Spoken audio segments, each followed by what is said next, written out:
Duncan, it's a pleasure to have you. Thank you. Off the bat, first question is, how does a Scot lived in England come to the hub of innovation called Silicon Valley and disrupt the whole model of workspace? Well, I guess the starting point is I always had a passion around technology, and I always have this kind of belief of whatever you want to do. If you want to do ballet, go to Russia. Go to where the experts do it.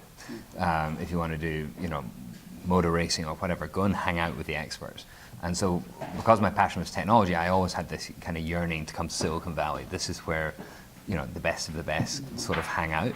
And so, as an entrepreneur, I always wanted to have a business here. And then I never thought that running a business which is effectively sort of trying to coordinating the ecosystem would be the business that I ended up with, but that's how things work sometimes.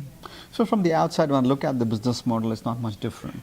I don't know if you could classify yourself as an incubator or just a co-working space. And then I also read that you go and scout for companies, or companies scout for you, who are funded or well-funded rather. So Uber is a good example, right? That people keep giving. And then you are now opening offices in London, I guess, and other parts of US. How did this thought come to you?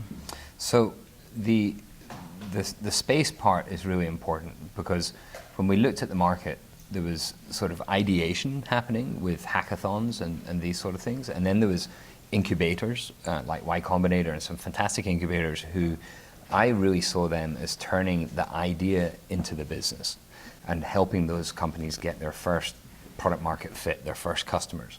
And what we really deliberately focused on was to be a little bit later stage for acceleration. So we're not taking equity out of the companies and sitting there working hands-on, day to day with the companies. It's more about getting things out of the way. So the two things we focus on is access to capital, and really it's access to more capital, because the companies have to have raised at least one round of funding to get into RocketSpace. And then from there, we're helping them get more capital, and then access to corporates.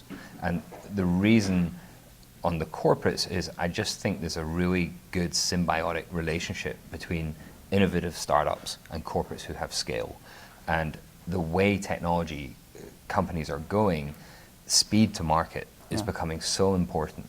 And so, having a frictionless path to getting enough capital that you can go fast, and then having access to corporates who can help you get to the market fast, I think is a winning formula. So toying with the big ship is advantageous for the startups. Yeah, I think, I really genuinely think it is symbiotic between what a corporate can bring to the party and what a startup can bring. Now, every startup at the start wants to be the disruptor of the industry. They want to put the corporate sort of out of business, but it's very rare for a startup to manage to do that, to be someone like a Facebook or so forth. So the majority end up in some sort of intertwine in the industry, and we can get them to those corporate players and the right people in those corporate players really quickly. So there are a few ingredients at play here. One is the actual space. The other is the intellectual capital you're putting, and then the financial resources. So how is the business model worked out for you? So it's what we didn't expect when we started was the sheer volume of corporate interest. And the corporate part of our business is actually now bigger than the startup part from a financial perspective. We always thought there'd be interest for really great startups to hang around with other great startups. A fundamental belief of mine is show me your four best friends and I'll tell you who you are. You are a product of your environment. So if we could create a really high quality environment, then we would see these great quality companies, A, be attracted to it, and B, come out of it. And that's played through. We've now had 16 unicorns in 5 years come through RocketSpace. I don't think any place comes even close to that. So it really has manifested itself in far better than we ever thought it would. Obviously, you've done really well in terms of positioning yourself, but I still feel, and I wanted to ask you this, is there more branding required beyond what is being pitched at, which is rent space, because you're doing a lot more by what you're saying. Yeah, we're a bootstrap company, and there's been huge curtailments on what we could do and how we could position ourselves. And at the end of every month, we have to make money to survive. We're now in a position where we can go and raise capital and have people interested in putting capital in, and I think we can spend more on actually getting our message out. But the community we're focused on are very well connected to each other. It's very focused. So I think enough of the community that we target know about us and know what we do, and so we've managed to build a great business out of that. Finally, how do you pitch the proposition to both the corporates and the startups? So the corporates are kind of easy because they're coming to us in droves now. I think the cadence of change within innovation, and particularly within the tech industry, is getting so fast now that most corporations are sitting there going, how do we keep on top of this? And so they're looking for organizations who not have a top-down view, but have a bottom-up view. And we're sort of from the grassroots up, whereas some of the big consulting firms would be better from the top down.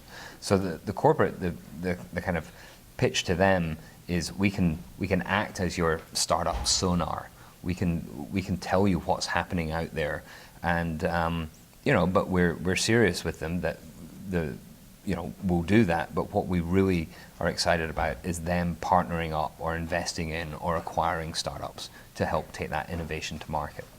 To the startup side of things, I think the experienced entrepreneurs, people in their second company or third company, often they really do pay attention to the environment and within which they built their company.